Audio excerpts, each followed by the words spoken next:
구약 39권을 간략하게 10분으로 요약 정리해 보겠습니다.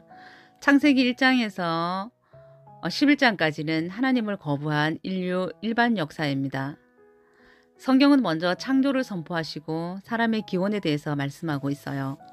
하나님이 사람을 만드시고 그 사람은 어떤 스타일로 살아야 하는지, 또 인류 공동체의 목적은 무엇이며 어떤 문명이 발생하게 되는지, 그래서 역사의 방향은 무엇인지 등등 인류의 세계사가 시작되죠.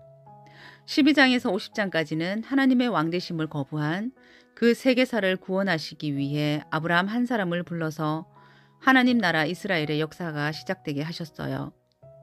세계사 속에 하나님의 나라를 세워서 창조주 되시고 또 역사를 주관하시는 분이 하나님이심을 알게 하기 위함이었어요.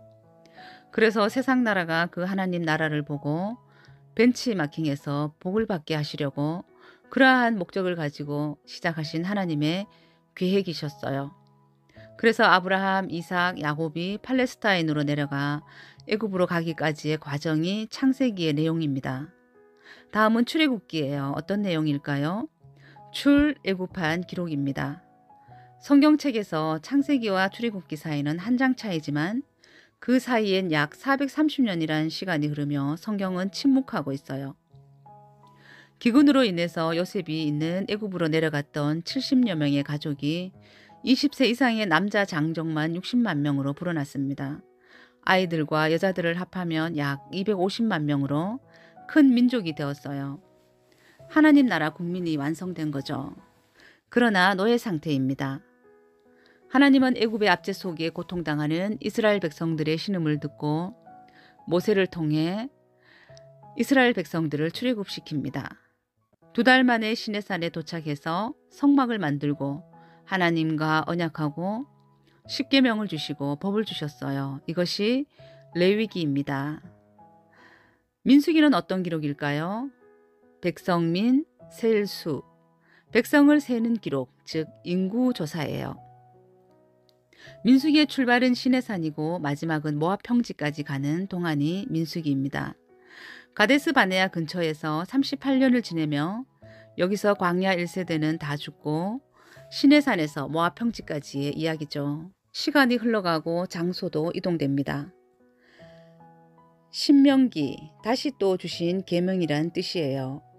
광야 2세대들에게 지금까지의 일을 회고하면서 앞으로 약속의 땅 가나안에 들어가서 하나님 나라 백성으로서의 정체성과 사명을 가지고 어떻게 살아야 하는지를 알려주는 모압 평지에서의 모세의 마지막 고별 설교였습니다. 순종하면 축복, 불순종하면 저주, 그러니 너희들이 선택하라는 것이에요. 여기까지가 모세의 오경이었습니다.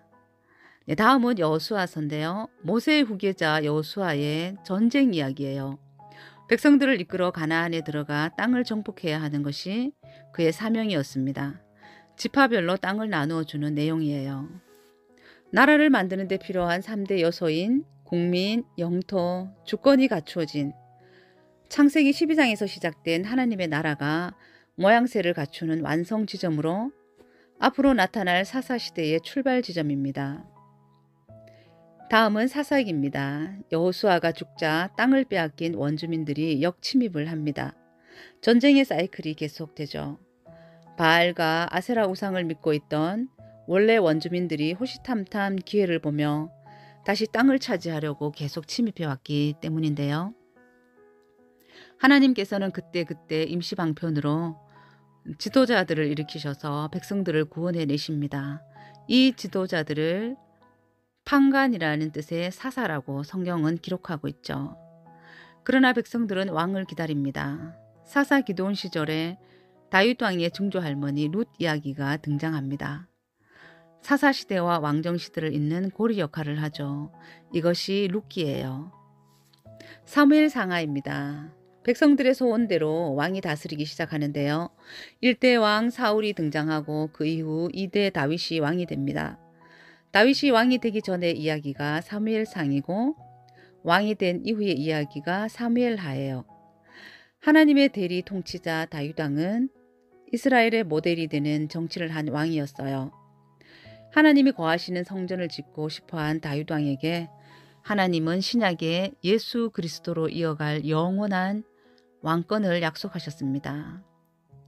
다윗은 성전에서 드려질 예배 문화의 콘텐츠를 개발합니다.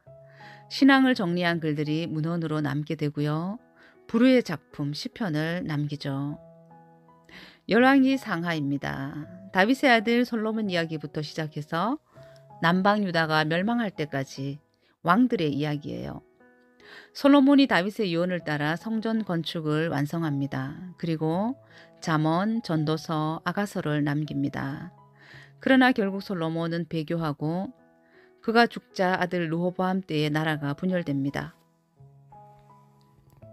솔로몬의 부하 여로보암의 반역으로 분열 왕국 체제가 되어버리죠. 남북으로 분열되어 흘러가는 역사의 성격은 우상도 섬기고 하나님도 섬기는 혼합주의가 되었어요. 결국 멸망을 향해 흐르는 왕들의 역사 속에 선지자들이 나라의 미래를 예언합니다. 이렇게 왕정시대 말기를 중심으로 새로운 리더들이 등장하는데 선지자, 예언자라는 부류의 사람들이에요. 하나님이 이 나라의 왕이시며 역사의 주관자라는 것을 대언해내는 사람들이 일어날 수밖에 없었던 것이죠. 이 선지자들을 통해서 오바댜, 요엘, 아모스, 요나, 호세아, 이사야, 미가, 나훔, 스바냐, 예레미야, 예레미야 애가, 하박국서 이렇게 예언서 12권이 발생합니다. 그러다가 북이스라엘은 BC 721년에 아수리에 망하고 남유다는 BC 587년에 바벨론에 망합니다. 이렇게 포로 시대가 열립니다. 남유다가 망한 후 바벨론의 포로로 잡혀간 다니엘과 에스겔은 포로 공동체 리더로 활동을 합니다. 이들에 의해 쓰여진 것이 에스겔, 다니엘서죠. 그리고 아직 예루살렘 본국에 남아있는 백성들을 위해서 예레미야가 말씀을 전합니다. 불순종으로 지금은 벌을 받고 있는 중이다. 그러나 다시 회복된다. 결국 메시지는 하나예요. 심판하시나 구원하신다라는 말씀이죠. 예레미야의 예언대로 70년 만에 고레스 칙령으로 바벨론 땅으로부터 백성들이 귀환합니다. 페르시아 바사가 바벨론을 정복하고 새 식민 정책을 펼친 것인데요. 1차로 귀환한 백성들은 무너진 성전부터 재건하기 시작했습니다. 그러나 사마리아인들의 방해로 중단됩니다. 그런데 하나님은 학개, 스가랴 선지자를 세워서 백성들을 격려함으로 결국 성전이 완공되죠.